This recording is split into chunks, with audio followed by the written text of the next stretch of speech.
Have you ever had a conversation where you didn't match the tonality, and how did it impact the call? I had a call the other day when I didn't match the client's tonality or tone. I like to pride myself on matching tonality because I feel it is important, and I feel like I do a pretty good job of that. And so the other day I used the directory prompt. I typed in the name, then I heard the client say, "Hello, this is Joan."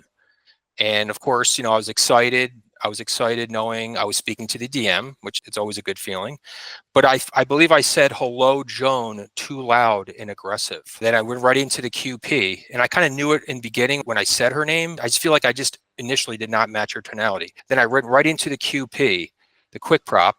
And then right after the quick prop, and we've all heard this as callers, she said, "Oh, I'm good. We don't need that," and ended the call. Really? Yeah. I wish you could get that one back, right?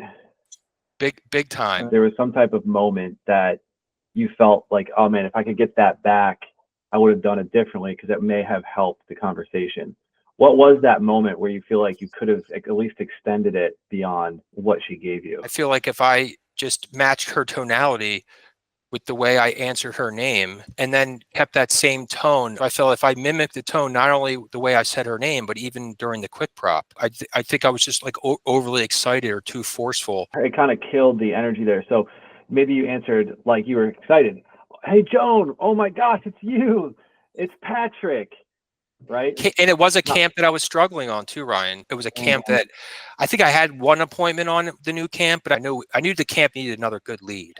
So I think maybe that's another reason why I got a little overly excited too. And I was having a hard time getting a DM on the phone on this camp. I was getting a lot of voicemails. The gatekeeper was transferring me to a lot of voicemails. So I finally, oh man, this is my shining moment. I'm finally getting a DM on the phone for this camp. It's been a couple days. Got it. So how would you do that if you do it again? I know I over exaggerated for effect, right? Yeah. On how you may have responded. But if you were to do it again and I were to say, "Hello, this is Joan," like how would you reply? "Hello, Joan.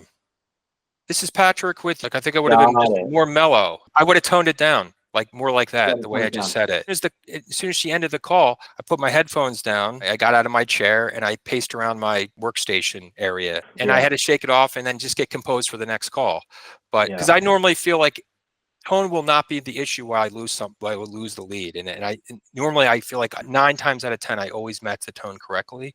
And then there's other factors why I don't get the appointment. But I know tone is one of those things where I feel like it shouldn't. Tone is important. It's not everything. I would say it's probably the most important in the very beginning, those first few seconds. So you're already in the hole with the prospect. I don't love that it's a salesperson. You have to dig your way out of that hole. And so you do that by using any lever that you can, including tonality.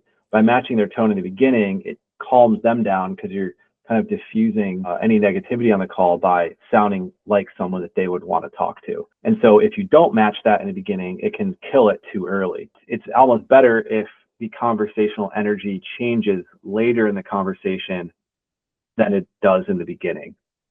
So good lesson. Obviously something you're still very talented at, but one of those things where it's sometimes really hard to read in those microseconds with all different types of personalities. So I'm sure that helps kind of make you a little more aware for future calls. Most definitely. You're always learning something in our field. Shake it off and go on to the next one. Don't be afraid to shoot. Don't be afraid to call.